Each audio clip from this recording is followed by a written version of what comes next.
Hi, I'm Phil Steele. One of the most common questions I get from new photographers is about these clear lens filters, sometimes called UV filters or haze filters or protective filters.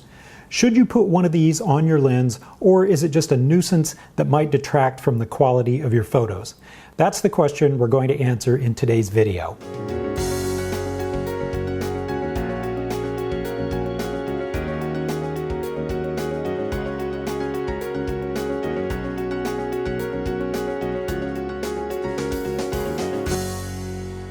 Alright, let's talk about clear filters. This is a highly controversial topic in the photography community, and you'll find very heated arguments on both sides of the debate. First, there's the debate over whether you should use a protective filter at all. And then there's a debate over whether you should use a UV filter or just a plain clear filter. Now we're going to answer the second question first because it's simpler. In the days of film, it was very important to use a UV filter to block unwanted ultraviolet light, because film is very sensitive to ultraviolet light, and it can alter the look of your photo. But digital cameras don't really have this problem, at least not to the same degree. So on the question of whether you should use a UV filter or a plain clear filter, the answer seems to be that it just doesn't matter very much. On a digital camera, either one will do the job of protecting your lens. What's far more important than the question of UV versus clear is that you get a high quality filter. Because good filters are not just a piece of glass. High quality filters start with expensive optically pure glass, and then they have special coatings applied to them, many layers, not only to block UV light, but also to reduce chromatic aberration and to reduce lens flares and to make the surface of the filter more scratch resistant so you can clean it. It's the quality of the glass and the quality of those coatings that makes the prices of these filters vary so much. You can find UV filters ranging from about $3 to about $300. Now, obviously, it would be foolish to put a $3 filter on a high-quality lens. Now, some people have a rule of thumb to spend about 10% of the price of your lens on a filter to protect it. Now, obviously, that equation might break down at the extreme ends of the price range.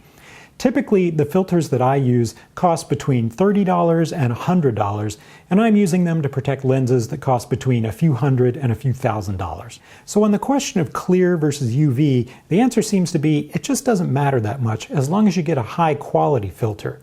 But let's back up now and look at the bigger question of whether you should be using a protective filter at all. There are some photographers who say you should never put a clear or UV filter on your lens, and they're quite vocal in expressing that opinion. Their argument goes like this. Your lens was designed to work optimally without another piece of glass in front of it.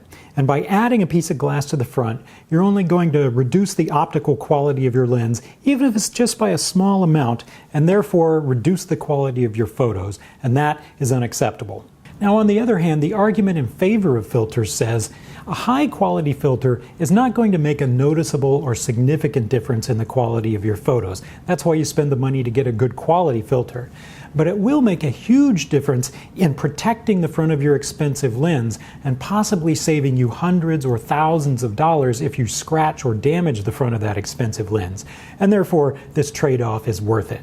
But there's also a second, more subtle argument in favor of filters that I find even more compelling, and that is this. Over time, if you're not using a filter, every time you clean the surface of your lens, which you can't avoid doing from time to time, you're making little microscopic scratches and abrasions that build up and build up and build up over time until eventually the surface of your lens is doing more harm to the quality of your photos than a nice, clean, new, high-quality filter would do. Now, I can really relate to this argument. I once had a lens, an expensive lens, over $1,000, and one day while shooting, it got a little droplet of something on the surface of it. Now, thankfully, I had a filter on the lens, so the droplet was on the filter and not on the actual lens surface. But when I tried to clean that droplet off with an alcohol lens wipe, it just smeared. And then later, when I got it home and tried to clean it with lens cleaning solution, it continued to just smear and wouldn't go away. So I took it to my camera shop to see if they could clean it, because this was a $100 filter. And even in their case, with their tools and techniques, it just smeared thinner and thinner and never quite went away. And the protective coating on that filter was destroyed, and the filter was just never the same again. So I threw it away and I replaced it. And I was really grateful that it wasn't my $1,000 lens. So since that time, I've pretty much kept protective filters on all my lenses all the time, with a few exceptions. There are some times when you're better off not having a clear filter on your lens, and we'll discuss exactly what those times are in a moment. But first, I want to take just a few seconds to tell you you can find all of my free photography tutorials, including many that are not on YouTube, and all of my full-length photography training courses, including courses on Lightroom and Photoshop, all on my website at steeltraining.com. Okay, let's talk about the times where you may not want to have a clear filter on your lens. First of all, if you're using other filters, then there's no point in having a clear or UV filter in the stack also. We're primarily using it for protection, and those other filters are providing protection, so adding a clear or UV filter to the stack just adds an unnecessary piece of glass, needlessly reducing the optical quality and creating the opportunity for lens flares.